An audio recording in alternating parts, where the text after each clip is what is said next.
Channel Bhargavi it's me. இன்னைக்கு நம்மளுடைய சேனல்ல என்ன சுவாரஸ்யமான விஷயத்தை பத்தி பேச போறோம் அப்படின்னா, மக்கள் மத்தியில நீண்ட வருடங்களா காத்திருந்து வெளியிடப்பட்ட ட்ரைலர் தான் இந்தியன் 2. இன்னைக்கு நம்மளுடைய சேனல்ல இந்தியன் 2 படத்தோடைய ட்ரைலர் ரிவ்யூ தான் பார்க்க போறோம். அதுக்கு முன்னாடி நம்மளுடைய சேனல்ல இப்பதான் ஃபர்ஸ்ட் டைம் பாக்குறீங்க அப்படின்னா லைக் பண்ணுங்க, ஷேர் பண்ணுங்க, கமெண்ட் பண்ணுங்க, மறக்காம சப்ஸ்கிரைப் பண்ணுங்க, பெல் ஐக்கானை மறக்காம கிளிக் பண்ணுங்க மக்களே. அப்பதான் நான் போற நோட்டிபிகேஷன் உங்களுக்கு உடனே ரீச் ஆகும்.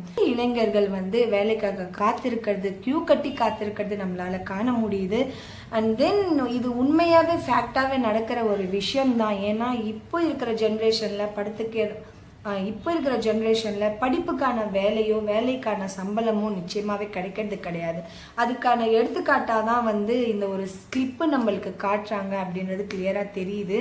அண்ட் தென் அப்படியே செகண்ட் சீனை போனீங்க அப்படின்னா, எந்த நாடெல்லாம் பாவப்பட்ட நாடு அப்படின்னு நினைச்சோமோ அந்த நாடெல்லாம் இப்போ இப்படி போயிட்டு இருக்கு, நம்ம நாடெல்லாம் இப்படி போயிட்டு இருக்கு அப்படின்றதுல எந்த ஒரு மாற்றமும் இல்லை. அதுவும் எடுத்துக்காட்டாதான் அந்த சீன் இருக்கும்னு நான் நினைக்கிறேன். லைக் ஒரு காலகட்டத்துல ஊரே வெளிச்சோடி போய் இருந்தது, லைக் கோவிட் காலகட்டத்துல தான் சொல்றேன். அப்பவே நம்மளும் பைத்தியக்காரத்தனமா எல்லாரும் சொல்றது நம்பிக்கிட்டு விளக்கேத்திக்கிட்டு நம்மளும் ஒரு கரண்டி தட்டுமா அலைஞ்சிட்டு இருந்தோம். இது கண்மூடித்தனமான ஒரு பொலிட்டிக்கல் ஆக்டிவிட்டின்னு நானும் நினைக்கிறேன். லைக் எப்படின்னா, அவங்க சொன்னாங்க நம்ம செஞ்சோம், ஆனால் எதுக்காக செஞ்சோம், அதுக்கும் கோவிட்க்கு என்ன சம்பந்தம் அப்படின்றது அதுக்கான ஆன்சர் இன்னும் கிடைக்கல. அவங்க சொன்னாங்க நம்ம செஞ்சோம், ஆனால் அது எதுக்காக செஞ்சோம் அப்படின்றது இது வரைக்கும் நம்மளுக்கு விடையே கிடைக்கல. அதே மாதிரி தான் இப்போ இருக்கிற காலகட்டத்தில் யாரெல்லாம் அப்பாவி மக்கள் அப்படின்னு நினைச்சோமோ அவங்கெல்லாம் இப்போ நல்லா தான் இருக்காங்க. தெளிவா இருக்கிற நம்ம நாடு கொஞ்சம் கொஞ்சமா நம்மளுடைய தெளிவை இழக்கக்கூடிய சூழ்நிலையில இருக்கு அப்படின்றதுல எந்த ஒரு மாற்றம் இல்லை. அதுக்கான எடுத்துக்காட்டாதான் ஒரு தங்கத்தால லைக் தங்கத்தால உருவாக்கப்பட்ட காரும் ஆகட்டும், தங்க கட்டிகளை எடை போடுற அந்த கிளிப்பிங் ஆகட்டும். கிளிப் நம்மளுக்கு காட்டும் போது பாத்தீங்கன்னா, ஒரு கார் தங்கத்தால உருவாக்கப்பட்ட ஒரு காரை நம்மளுக்கு காட்டுறாங்க. அந்த காரோடைய ஃப்ரண்ட் போர்ட்ல பாத்தீங்கன்னா எந்த நாட்டோடைய அந்த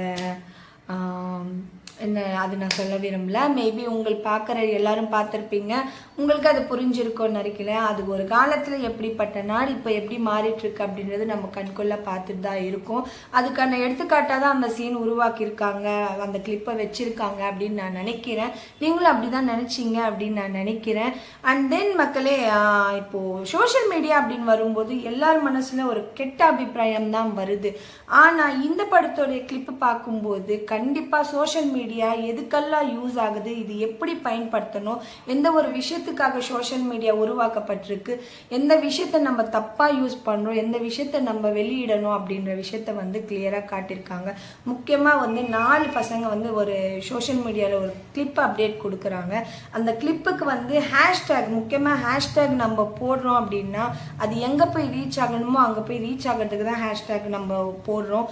அதை விட்டுட்டு கண்ட ஹேஷ்டேக் போட்டா அது அங்கங்க ரீச் ஆகாது. கண்டிப்பா அந்த ஹேஷ்டேக்ல பாத்தீங்கன்னா கம் பேக் இந்தியன் அப்படின்னு சொல்லி ஒரு ஹேஷ்டேக் அடிக்கிறாங்க. அதுக்கப்புறம் அடுத்த வர கிளிப்பிங்ல தான் நம்மளுக்கு இந்தியன் தாட்டாவே காட்டுறாங்க.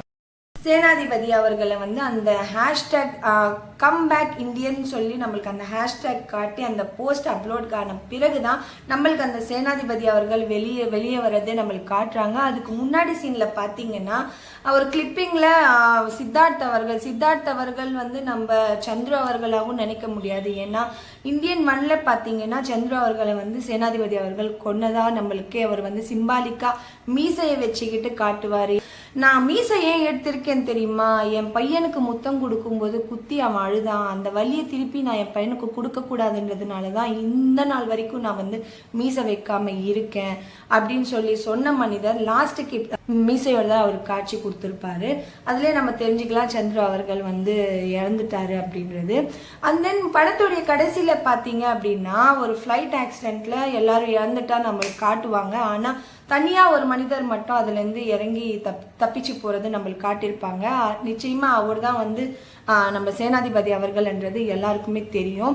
அதோடைய கண்டினியூ தான் இப்போ இந்தியன் 2ல கொண்டு வந்திருக்காங்க அப்படின்றதும் தெரியும். ஆனா இந்த சித்தார்த் அவர்கள் நிச்சயமா சந்திரு அவர்களுக்கு பிறக்க வாய்ப்பு இல்லை. ஏன்னா ஒரு கிளிப்பிங்ல பாத்தீங்கன்னா நீங்கள் தான் என்னை குழந்தைலேருந்து வளர்க்கும் போது சொன்னீங்க கரெக்டான முறையில் வளரணும், தப்பு பண்ணாமல் வளரணும் அப்படின்னு சொல்லி. இப்போ வளர்ந்த பிறகு தப்பு பண்ணாதான் வாழ முடியும் அப்படின்னு சொல்கிறீங்க. இது எந்த விதத்தில் நியாயம் அப்படின்னு சொல்லி ஒரு கிளிப்பிங் காட்டுறாங்க. அப்போ அந்த கிளிப்பிங் பார்க்கும்போது கண்டிப்பாக சித்தார்த் அவர்களை வந்து லைக் சேனாதிபதி அவர்கள் தான் வளர்த்தாரு அப்படின்றது தெரியுது. ஆனால் எந்த முறையில் வளர்த்தாரு, ஒருவேளை தத்தெடுத்து கூட வளர்த்தாரா, லைக் வளர்ப்பு பிள்ளையாக கூட வளர்த்துருக்கலாம், அப்படி கூட நம்ம எடுத்துக்கலாம். அண்ட் தென் வந்து ஏன்னா அவருக்கு இருக்கிறது இந்தியன் 1ல 2 பசங்க தான், பொண்ணும் இறந்துருவாங்க, பையனும் அவர் கொலை பண்ணிடுறாரு. ஸோ நிச்சயமாக அவங்க பொண்ணுக்கோ பையனுக்கோ பிறந்த குழந்தை கிடையாது சித்தார்த் அவர்கள் அப்படின்றது நம்மளுக்கு கிளியராகவே தெரியுது. அண்ட் தென் வந்து சோஷியல் மீடியாவில் ஒரு போஸ்ட் அப்டேட் கொடுக்குறாங்க. அதுக்கேற்ற மாதிரி சித்தார்த் அவர்களும் சொல்கிறார் ஒரு கிளிப்பிங்கில், நம்மளுக்கு ஒரு வேட்டை நாய் வேணும், அப்போ தான் இதெல்லாம் ஒழிக்க முடியும் அப்படின்னு சொல்லும்போது தான் நம்மளை வந்து கம்பேக் இந்தியன் தத்தா லைக் சேனாதிபதி அவர்களை காட்டுறாங்க. ஸோ அந்த ஹேஷ்டேக்னாலையும் அவர் ஏதோ ஒரு விஷயத்த ரீச் ஆகி அவர் வெளியில் வராரு அப்படின்னு நினைக்கலாம். இல்லை சித்தார்த் அவர்கள் வந்து நாட்டுக்குள்ளே நடக்கிற கெட்டது லைக் இந்த லஞ்சம் வாங்குறதாகட்டும், இந்த கரெக்டான பசங்களுக்கு வேலையை ரீச் ஆகாமல் லைக் நிறைய பசங்க கஷ்டப்பட்டு படிக்கிறாங்க, ஆனால் அவங்களுக்கு கிடைக்க வேண்டிய வேலை கிடைக்காம நிறைய லஞ்சம் வாங்கி யாருக்கெல்லாம் சேரக்கூடாது அவங்களுக்கெல்லாம் இங்கே சேர்ந்துட்டு இருக்காங்க. இந்த ஒரு விஷயத்த அவருக்கு ரீச் ஆகி கூட அவர் வெளியில் வரா மாதிரி கூட நம்ம எடுத்துக்கலாம். அண்ட் தென் வந்து நிறைய பேர் இந்தியன் 1ல வந்து விருப்பப்பட்டு பார்க்குற ஒரு விஷயம் அப்படின்னா சாங்ஸ் தான், லைக் மியூசிக். ஏஆர் ரஹ்மான் அவர்கள் வந்து பிரம்மாண்டத்துக்கு உச்சத்தில் லைக் டபுள் பிரம்மாண்டமாக அந்த மியூசிக்கை உருவாக்கியிருப்பாரு. லைக் ஒவ்வொரு சாங்காக இருக்கும், டெலிஃபோன் மணி போல் இருக்கட்டும், அக்கடாமன் பாட்டும், எல்லா பாட்டுக்கும் வந்து மியூசிக் தாறுமாறாக அடிச்சிருப்பாரு, மாயமச்சின்னு எல்லாத்துக்குமே சரி. தென் அனிருத் அவர்கள் எந்த அளவுக்கு மியூசிக் பண்ணியிருக்காரு அப்படின்றது படம் பார்த்தா மட்டும்தான் நம்மளுக்கு தெரியும். அது வரைக்கும் ஒரு அதே எக்ஸைட்மெண்ட்டோடு தான் நானும் காத்துட்ருக்கேன், எப்படி இருக்க போகுது இந்த படத்தோடைய பாடல்கள் எல்லாமே அப்படின்னு சொல்லி. எல்லாருக்குமே ஸ்ட்ரைக் ஆகிற ஒரே விஷயம் சேனாதிபதி அவர்களுடைய லைக் இந்தியன் தாத்தாவோடைய அந்த கத்தி பெல்ட்டோடைய இணைஞ்சிருக்கிற அந்த கத்தியும் அண்ட் தென் அவரோட கை விரல் ஸ்டைல் தான் அப்படின்றது எல்லாருக்கும் தெரியும். நிச்சயமா இந்த கிளிப்பிங்ல அந்த ரெண்டுமே இருக்கு. ஸோ நிச்சயமா இந்த படத்துல அந்த 2 ஸ்டைலுமே லைக் அந்த பெல்ட்டோட இணைஞ்சிருக்கிற அந்த கத்தி ஆகட்டும், அவர் எடுக்கிற ஸ்டைல் ஆகட்டும், அண்ட் தென் அந்த விரல் ஸ்டைல் ஆகட்டும், ரெண்டுமே இந்த கிளிப்பிங்ல நம்மளுக்கு காட்டுறதுனால அந்த ஸ்டைல் மீண்டும் இதுல கொண்டு வந்திருக்காங்க அப்படின்னு நம்ம எடுத்துக்கலாம். லைக் அவரோட மேக்கப் சொல்லவே வேணாம், ஒவ்வொரு கிளிப்பிங்ல கிளியரா தெரியுது. அதே அந்த இந்தியன் 1ல இருக்கிற அதே ஃபேஸ் கட்டு தான் இதுலயும் கொண்டு வந்திருக்காங்க. அதுல எந்த ஒரு வேறுபாடும் கிடையாது. ஏன்னா இயக்குனர் வந்து சங்கர் அவர்கள் கண்டிப்பா எல்லாமே பர்ஃபெக்டா தான் இருக்கும், அதுல எந்த மாற்றமும் கிடையாது. ட்ரைலருடைய கடைசி கிளிப்பிங்ல பாத்தீங்கன்னா ஒரு டைலாக சொல்றாரு, அதுவும் கேமரா பார்த்து சொல்ற மாதிரி சொல்றாரு.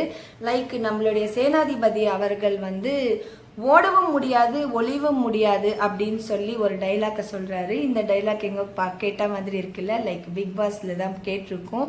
லைக் பிக் பாஸ்ல அவர் சொல்றாருன்னா, ஏன்னா நிச்சயமா பிக் பாஸ் வீட்டுக்கு போன யாருமே ரியல் ஃபேஸோட பின்னாடி திரும்பி வர்றது கிடையாது, லைக் வீட்டை விட்டு வர்றது கிடையாது.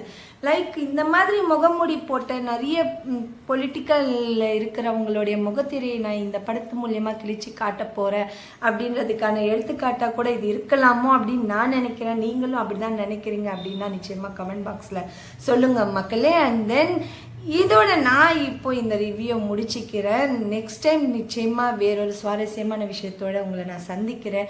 இந்த ரிவ்யூ உங்களுக்கு பிடிச்சிருக்கு அப்படின்னா லைக் பண்ணி கமெண்ட் பண்ணி ஷேர் பண்ணுங்க. கமெண்ட் பாக்ஸ்ல ஏதாவது குறைபாடு இருந்ததுன்னா நிச்சயமா சொல்லுங்க. நிச்சயமா அதை நான் மாற்றிக்கிறதுக்கான ஒரு சஜஷனாக எனக்கு யூஸ் ஆகும். தென் மக்கள் இப்போ நான் கிளம்புறேன். இவ்வளோ நேரம் என்னோட ரிவ்யூ பார்த்த எல்லாருக்குமே நன்றி சொல்லிக்கிறேன். Thank you so much. நன்றி, வணக்கம்.